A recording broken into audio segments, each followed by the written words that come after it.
তার আগে আমি আপনাদের অবহিত করতে চাই, আজকে আমাদের বিদ্যুৎ ভবনে একটা মিটিং হয়েছে, যেখানে আমাদের সব লেভেলের কর্মচারী এবং কর্মকর্তাদের সাথে পিডিবির চেয়ারম্যান সহ বিদ্যুৎ বিভাগের উচ্চ পদস্থরা মিলে একটা মিটিং হয়েছে, যেটার আলোচনা আপনারা অনেকেই জানেন। তবে সামগ্রিক যেটা আলোচনা আপনাদের একটু অবহিত করতে চাই যে আমাদের যে দাবি, 7টা দাবি তারা আগে থেকে অবহিত ছিল।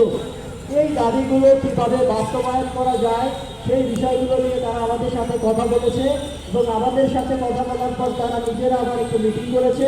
মিটিং করার পরে বিষয়গুলো তারা বলতে চাচ্ছেন যে এটা একটা প্রসিডিউরের ব্যাপার, সে ব্যাপারগুলো নিয়ে আমরা কাজ করব। তারা চাচ্ছে যেন আমরা একটু কোনো কারণে ফিরে যাই, ফিরে গেলে তারা সুন্দর করে ঈদ করবে, এই আশা চাচ্ছে তারা আমাদের কাছে।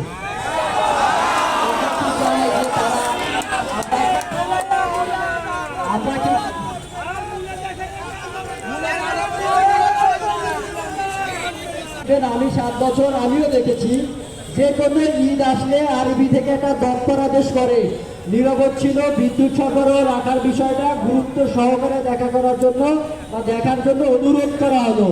তখন ডিএমরা কি করে, সবার ছুটিটা কিভাবে ক্যান্সেল করা যায় সেই চিন্তা করে। আরবি যদি বলে ধরে নিয়ে এসছি, ডিএমরা বাইরে দিয়ে চলে আসে। এখন যেটা আমরা চলে আসছি, কিভাবে নিজে ওরা লাইন মেনটেন করবে,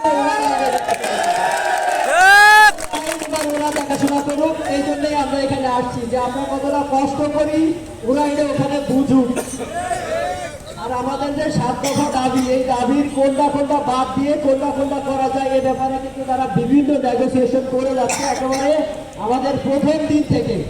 কিন্তু আমরা কিন্তু 7 দফার সাথে এখনো আপোষ করিনি।